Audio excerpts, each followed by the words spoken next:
Tuntuuko sinusta, että ammatinvalintasi on mennyt metsään? Seisooko alasi työllisyystilanne suossa?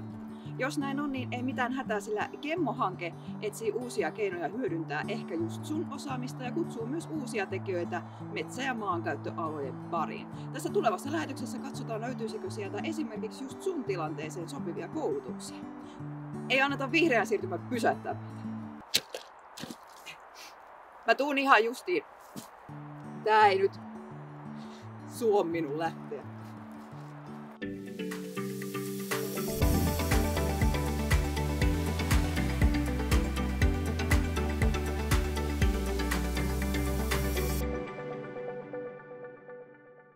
Tervetuloa lähetykseen mukaan Opettajat-hankkeen tiimolta Teija Koivuniemi ja Johanna Salla-Uitto.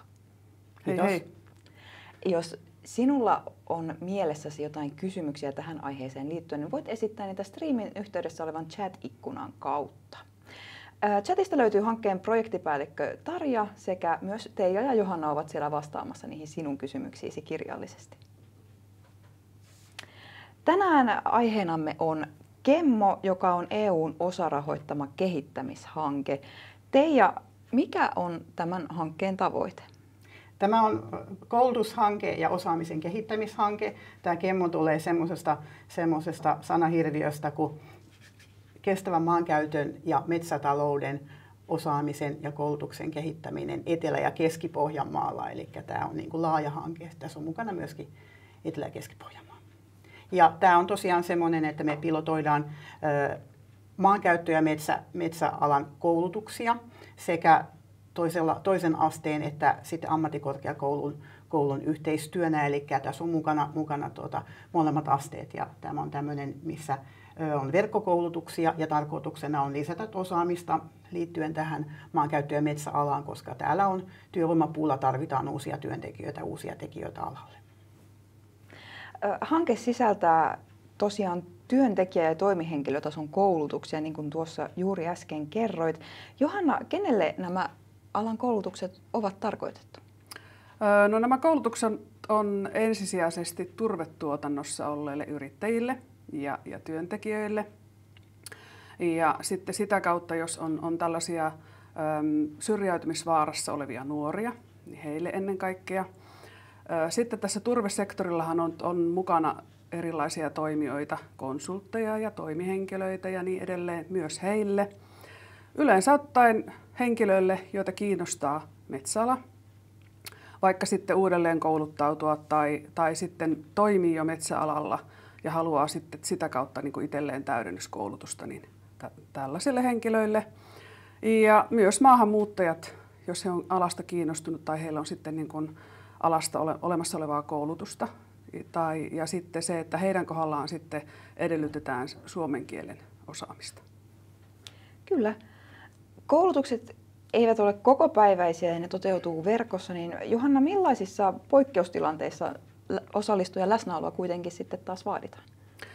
No se tosiaan opinnot koostuu pääasiassa siitä verkko-opinnosta, niin aloitustilanteet, eli aloitusinfot, mitä tämä meidän koulutus sisältää, ne on hyvin tärkeitä, että siellä on mukana. Ja sitten koulutuksen aikana meillä on tämmöisiä käytännön harjoituksia ja maastoretkiä ja niin edelleen, niin niissä mukanaoloa. Että mehän sitten pitkin opintoja pidetään siihen opiskelijayhteyttä ja kiinnitetään huomiota, että hänen sitten opinnot edistyy. Tämä Gemmo-hanke toimii Etelä- ja Keski-Pohjanmaan alueella ja kestää vuoden 2026 kesäkuuhun saakka. Millaista yhteistyötä SEDU, KP-edu ja SEAMK tässä tekevät yhdessä? Me ollaan rakennettu näitä koulutuspilottia yhdessä ja esimerkiksi semmoista yhteistyötä ollaan tuossa myöskin suunniteltu ja tehdään, että meillä on sitten näitä yhteisiä tutustumisretkiä esimerkiksi metsäkohteisiin tai metsäyrityksiin, niin toteutetaan näitä yhdessä. Ja kyllä tämä on semmoista laajaa yhteistyötä kautta linjan, että tässä tavallaan mun mielestä hienosti yhdistyy se, että ei ole rajaa siinä, että onko ammattikorkeakoulu vai sitten SEDU tai KP-edu tässä. Eli siinä mielessä niin kuin justiin opiskelijoiden puolestakin hyvä, että voi ottaa vaikka pilotista sitten molemmista puolista myöskin sisältöjä. Eli ei sillä ole sellaista rajaa siinä, että että kun olet tämän tason ihminen, niin sinulle kuuluu vain nämä, vaan ihan sille, että saa sekoittaa sitten näitä tai koulutustarjonnan sisältöjä sitten niin kuin itse kokee itsellensä tarpeelliseksi ja hyväksi, että se tukee ja palvelee sitä omaa osaamista ja sen kehittämistä. Ja sitten tässä hankkeessa tärkeänä yhteistyökumppanina on meillä eri sidosryhmät. Eli yhdessä sitten KPEDUS, EDU ja SEAMKin järjestetään sitten näitä tämmöisiä pyöreän pöydän keskusteluja, että käydään niin kuin kuullaan, että mitä työelämäyhteisö odottaa metsäalaan liittyviltä toimijoilta ja niin edelleen. Että rakentavassa hengessä niin kuin tässä on laaja verkosto mukana. Ensimmäiset koulutukset alkaa alkuvuodesta 2025, eli tässä ihan pian. Onko osallistumiseksi sitten jotain kriteereitä? Mikä voisi mahdollisesti olla esteenä? No ei oikeastaan varsinaisesti muuten. Tärkeintä on se kiinnostus, että kiinnostus alaa kohtaan ja sitten muuten semmoinen, että on motivaatiota. Mutta muuten ei oikeastaan. Tuleeko sinulle mieleen jotakin? Ei. Se on lähinnä kaikkein tärkein kriteeri se, että on aiheesta aidosti kiinnostunut ja haluaa itselleen lisäoppia tai tavallaan uutta oppimista. Kyllä, ja sitten vielä semmoinen, että tässähän kuitenkin myöskin me autetaan ja opastetaan ja ohjataan siinä alussa, että jos tuntuu vähän semmoiselta, että voinko mä nyt tähän lähteä, kun tässä on semmoisia kysymyksiä, johon ei tiedä oikein, niin ei kun kysyä ja soittaa ja selvitellä, että me ollaan tässä myöskin vähän sillä ohjaajana siltä puolelta, jotta mikä sopii kullekin, niin voidaan yhdessä ratkoa semmoisia tavallaan niin kuin urahaasteita, jotta mikä voisi palvella ketäkin sen taustaa huomioon ottaen, että mikä kelläkin on se aikaisempi ammattitausta tai koulutustausta, että mikä ja sitten mihinkä tavoittelee tai mikä on se, mihinkä pyrkii itse, niin sen mukaan. No se asia, minkä vuoksi tällainen hanke on tässä ajassa tarpeen, on vihreä siirtymä. Valottaisitteko, että miten konkreettisesti se maankäyttö- ja metsäaloihin vaikuttaa? No Suomihan on meillä aina elänyt metsästä ja elää edelleen. Ja me ollaan siinä niin kuin ihan kilpailukykyinen maa kaikin tavoin ja siinä on tärkeää, että pysytään siinä kilpailukyvyssä mukana.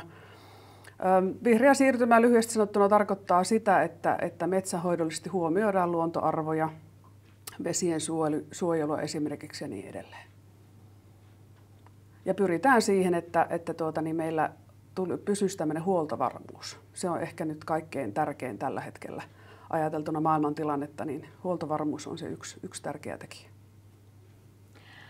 Tällä alueella korostuu etenkin turvealan ahdinko. Millainen visio teillä on siitä, että miten tämän alan tekijät voisivat tässä rajussa rakennemuutoksessa sitten sitä omaa osaamistaan hyödyntää?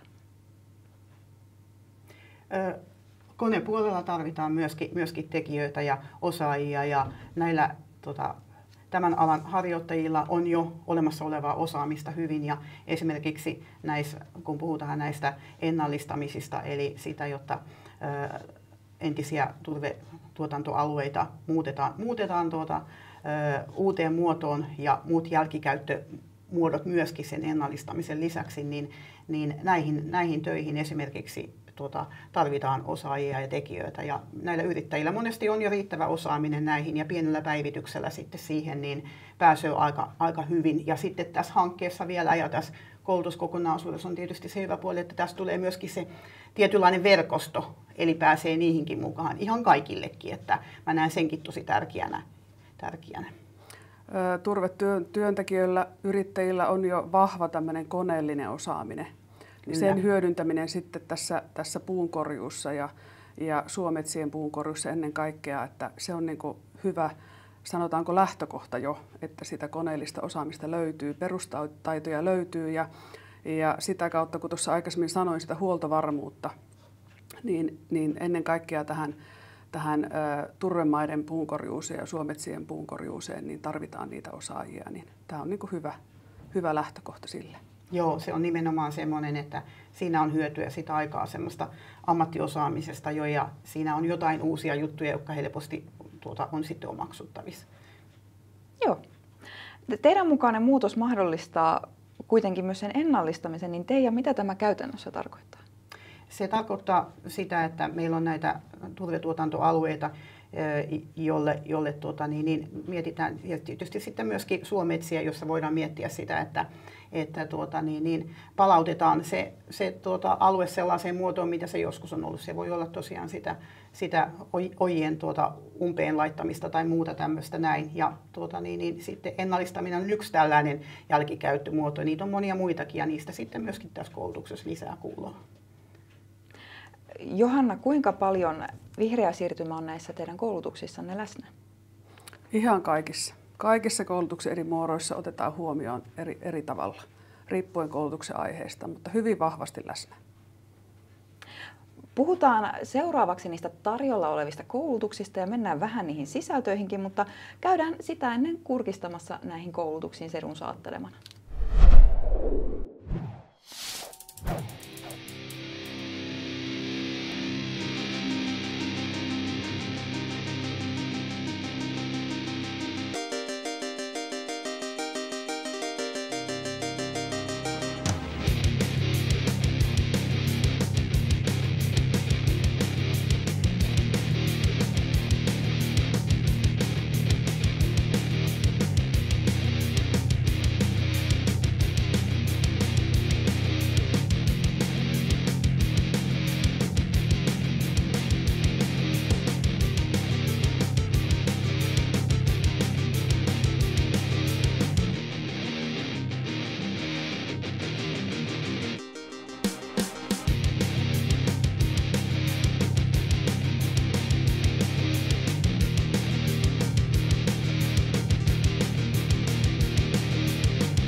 Puhutaan koulutussisällöistä ensin työntekijätason koulutusten eli metsäpuolen perusteiden osalta. Johanna, mitä koulutuksia sedun paketissa on tähän tarjolla? No, meillä on monipuolinen koulutuspaketti, joka sisältää muun muassa puuhankinnan perusteita, metsähoitotöiden perusteita, puunkorjuuta turvemailla, metsätyökoneiden käyttöä, hiiliviisasta suometsien käyttöä ja hoitoa, jatkuvapeitteisen metsäkasvatuksen periaatteita, puunkorjuuta turvemailla, sitten luonnon monimuotoisuusasiat huomioidaan ja myös sitten tätä turvetuotantoalueiden jälkikäyttöä. Millaisia oppeja ja taitoja niissä on tarkoitus ottaa haltuun? Ihan käytännönläheisiä töitä. Eli tuolta kun puhuin aikaisemmin esimerkiksi, että metsähoitotöiden perusteita, siellä ihan sitten tartutaan vaikka raivaussahaan ja harjoitellaan taimikonhoitotöitä.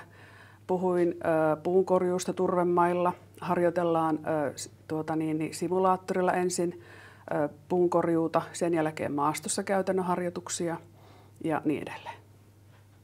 Miten näissä koulutuksissa jakautuu käytäntö ja teoria? Aika pitkälle pyritään metsäalalla siihen, että meillä olisi hyvin paljon käytännön harjoitusta. Eli näissä opinnoissa, niin kuin aikaisemmin on ollut puhetta, niin on ensin verkko-opintoa, opintoja, joita voi kukainenkin niin kuin kouluttautua omaan tahtiin, ja sitten on näitä yhteisiä käytännön harjoitusosioita. Eli aika pitkälle pyritään siihen, että henkilö voi niin kuin oman ajan puitteissa ja omien aikataulujen puitteissa sitten näitä opintoja suorittaa eteenpäin. No, mihin töihin nämä työntekijätason koulutukset valmistaa?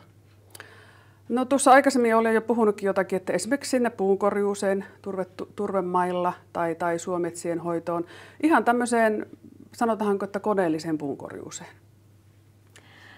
No, kertoisitko hieman sitten siitä jatkuvan oppimisen tuesta? No joo, jokaisessa näissä koulutusosioissa kukainenkin opiskelija, kuka aloittaa näitä opintoja, niin hänen kanssaan käydään sitten yksilöllisesti läpi, mitä on hänen mahdolliset koulutustaustansa, työkokemuksensa, onko hänellä minkälaisia urasuunnitelmia ja niin edelleen. Ja rakennetaan heille jokaiselle tämmöinen henkilökohtainen opetuspaketti.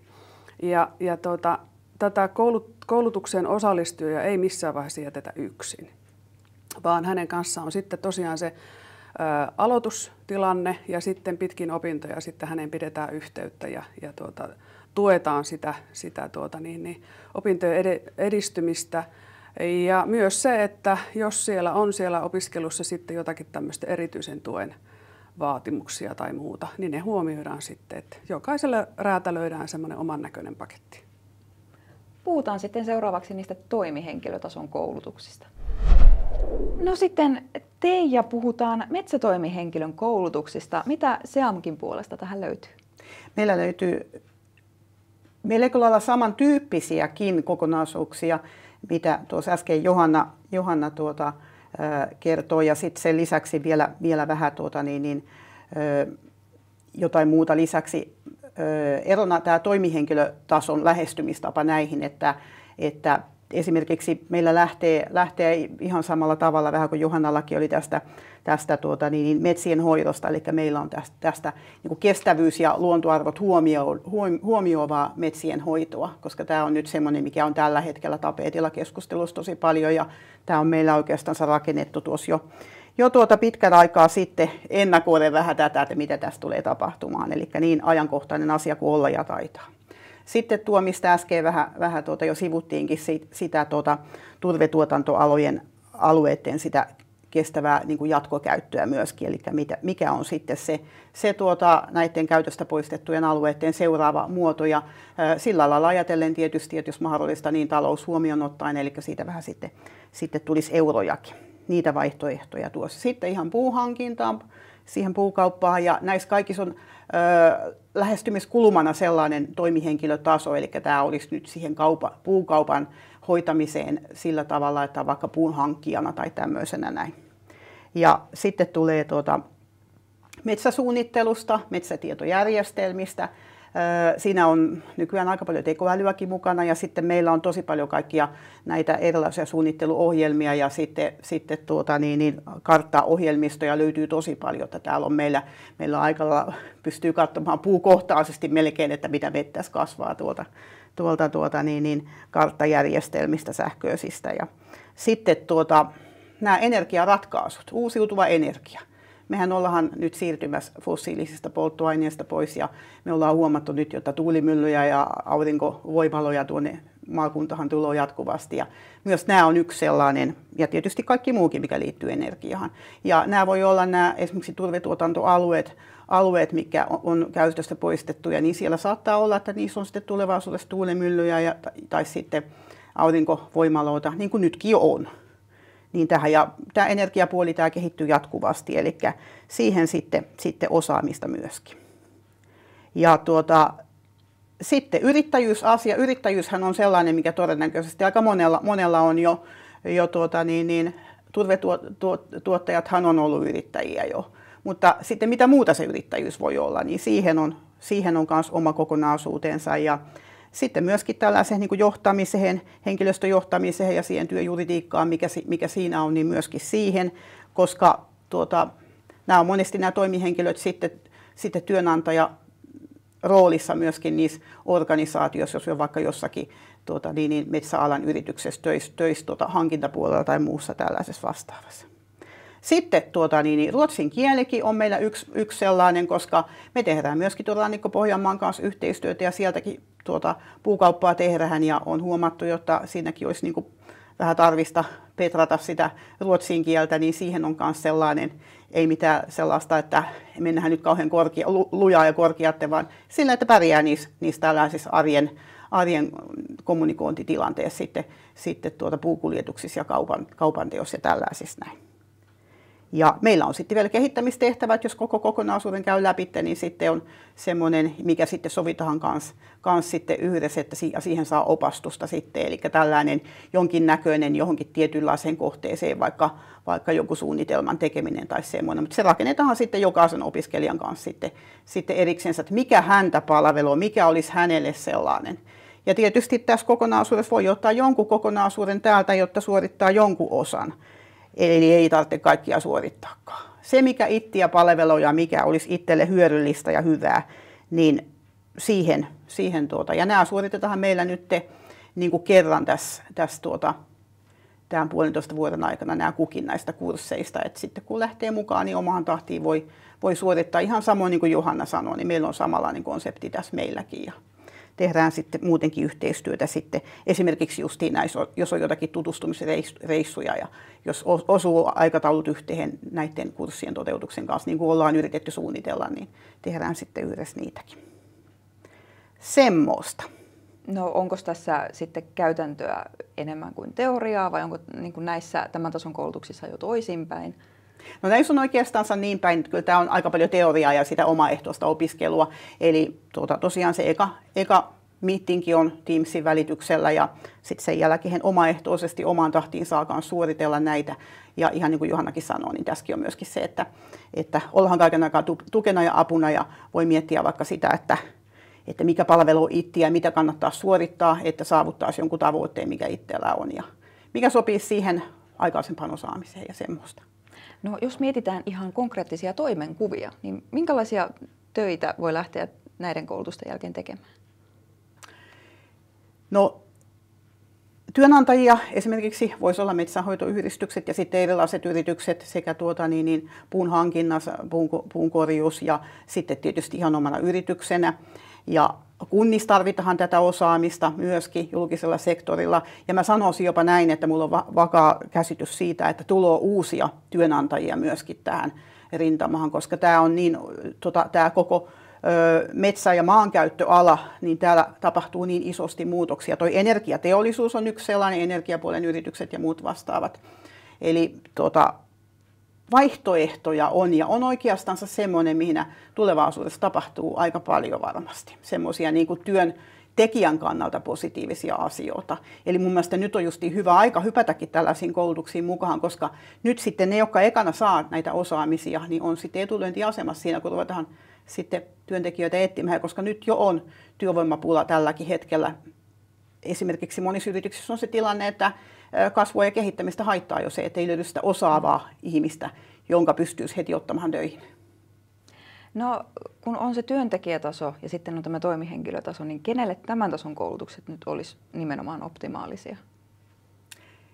Joo, no oikeastaan ei ole sellaista varsinaista rajaa siihen, että vähän sitä omasta tarpeesta ja motivaatiosta riippuen tietysti, mutta jos nyt jotakin avaisi, niin esimerkiksi justiin, jos on toiminut metsäalalla ja haluaa lisätä sitä osaamistansa, tai sitten ammatinvaihtajat, mun mielestä tosi semmoinen hyvä ryhmä miettiä vaikka, että jos on joku tietty tutkinto olemassa, niin sitten tässä saa aika kätevästi uutta osaamista, joka rakentuu sen vanhan osaamisen päälle ja voi joko vaihtaa alaa tai täydentää sitä osaamista.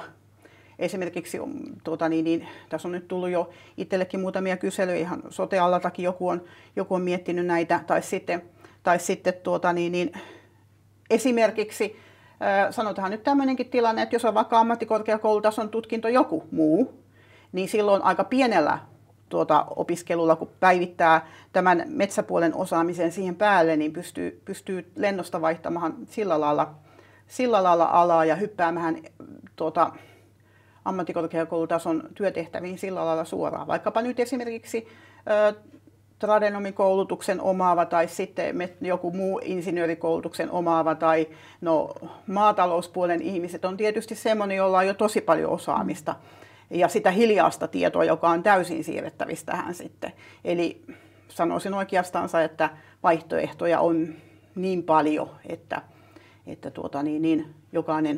jokainen katsotaan sitten eriksensä ja jos vähänkään kiinnostaa, niin kannattaa kysästä, jotta miten tämä reitti voisi olla ja mitä kannattaa opiskella. Että tämä on siinä mielessä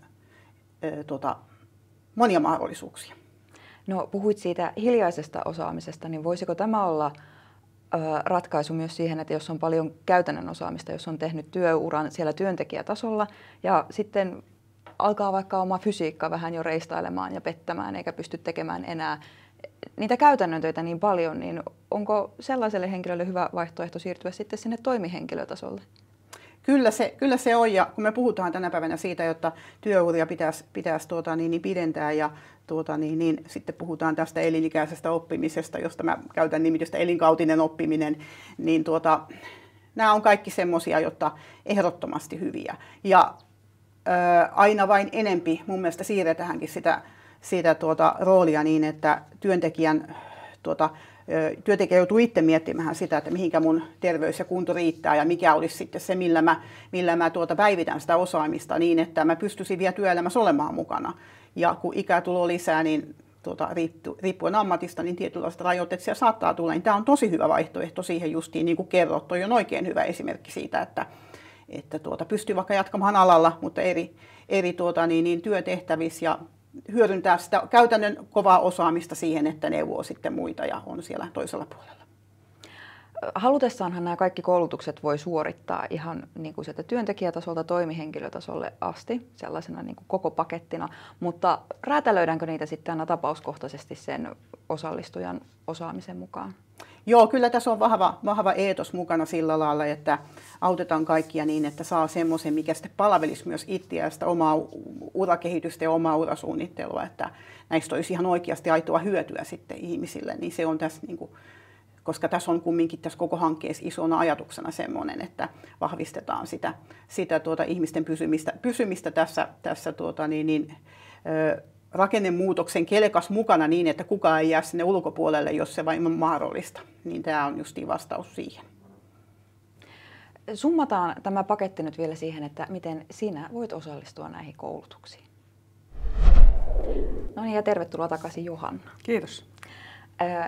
Kyseessähän on ennemminkin mukaan ilmoittautuminen kuin varsinainen hakeminen, mutta Teija, onko tässä osallistujamäärässä jotain maksimia?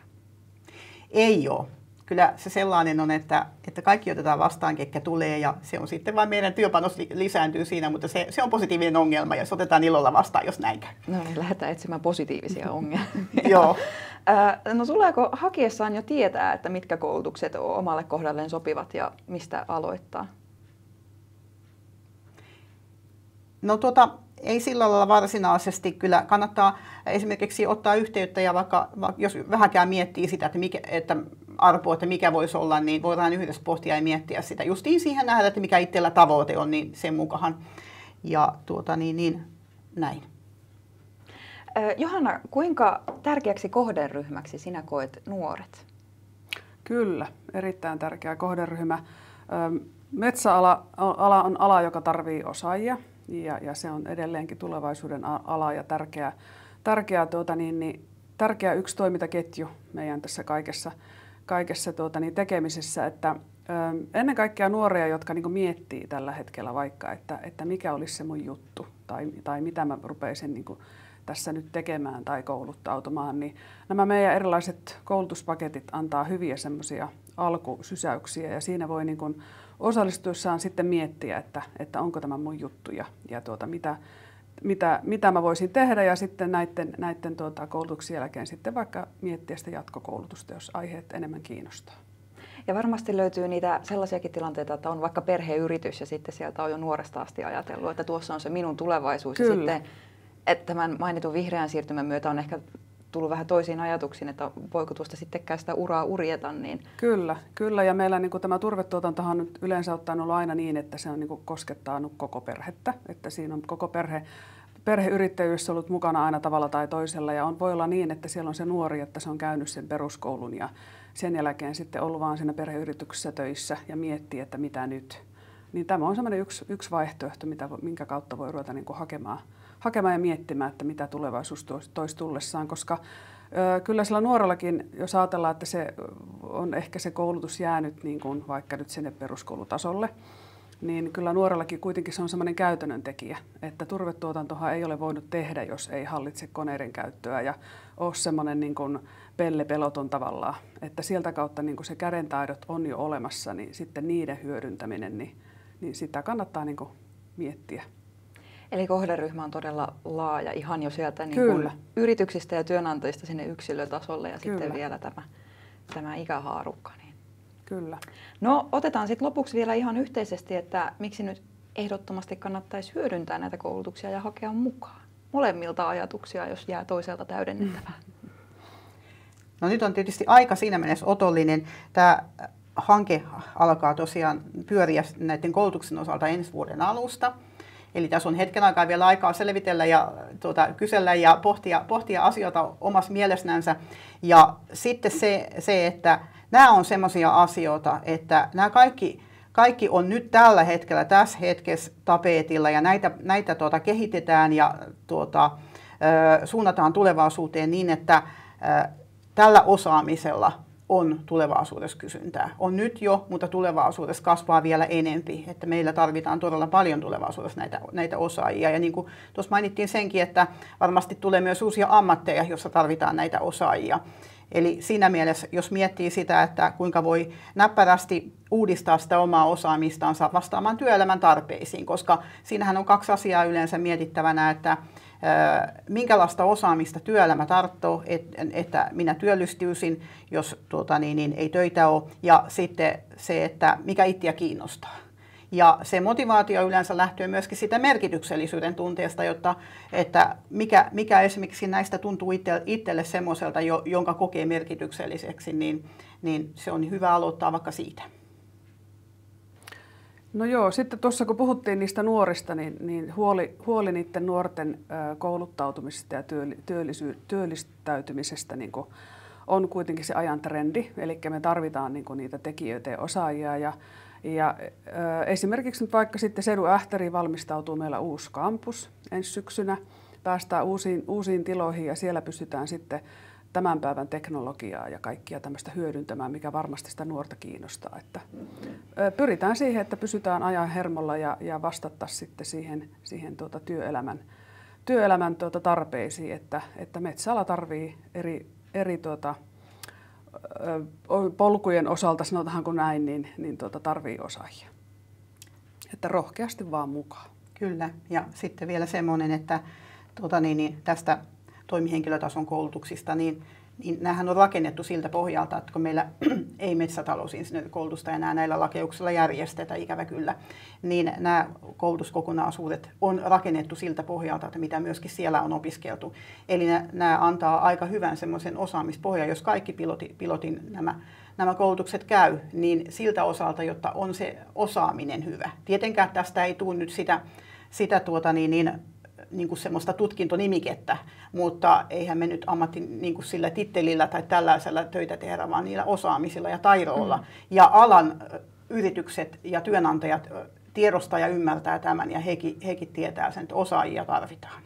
Ja kun sen osaaminen ja näistäkin tulee kuitenkin suoritustodistukset kaikista, että sillä on todennettuja osaamisia kaikki, niin sillä on merkitystä työnantajille, ja tässä on hienoa se, että tässä on työelämä ja työnantajat ollut mukana rakentamassa ja kehittämässä tätä, että tästä on niin kuin tietämys olemassa, meillä on tällainen kokonaisuus, sen puoleen tämä on niin kuin hyvä mahdollisuus. Kyllä. Otetaan sellainen pieni lisätieto tähän vielä, jos joku nyt sitä omaa ilmoittautumistaan harkitsee ja painottaa, kun sen puhuit siitä Ähtärin kampuksesta. Tämähän on pääasiassa verkossa tapahtuvaa opetusta, mutta sitten kun poikkeustilanteissa on näitä, että vaaditaan sitä läsnäoloa ja joku miettii sitä omaa matkustusvalmiuttaan, niin missä näitä tällaisia tilaisuuksia sitten järjestetään? Minne päin suunnataan? No jos Ähtärin kampuksesta oli tuossa puhetta ja siellä esimerkiksi nyt sitten tullaan käyttämään tätä uutta teknologiaa hyödyksi ja erilaisia virtuaaliympäristöjä ja niin edelleen, mutta kyllähän esimerkiksi jotkut tämmöiset simulaattorit on sellaisia, että niiden kanssa, jos tuntuu, että meillä on niin kuin paljon osallistujia, jotka haluaa siihen osallistua, jotka pääse matkustamaan Ähtäriin, että tuottaa hankaluuksia, niin me tulemme sitten niiden simulaattoriharjoituslaitteiden kanssa sitten lähemmäs sitä koulutuksen osallistujaa, että voidaan tulla sitten vaikka Seinäjoelle ja järjestää täällä sitten sitä niin sanottua lähiopetusta. Että tämä on niin kuin, sanotaan näin, että tässä räätälöidään semmoinen paketti, mikä sitten palvelee mahdollisimman laajasti, että se matkustaminen ei tule niin kuin esteeksi sitten. Kuulostaa hyvin joustavalta. Kiitos Johanna ja kiitos Teija, että tulitte mukaan tähän lähetykseen. Ja kiitos myös teille, hyvät katsojat. Voit tutustua lisää tähän hankkeeseen sekä ilmoittautua mukaan chatista löytyvän linkin kautta. Ja nyt ei muuta kuin onnea uralle ja nähdään taas ensi kerralla. Kiitos seurasta.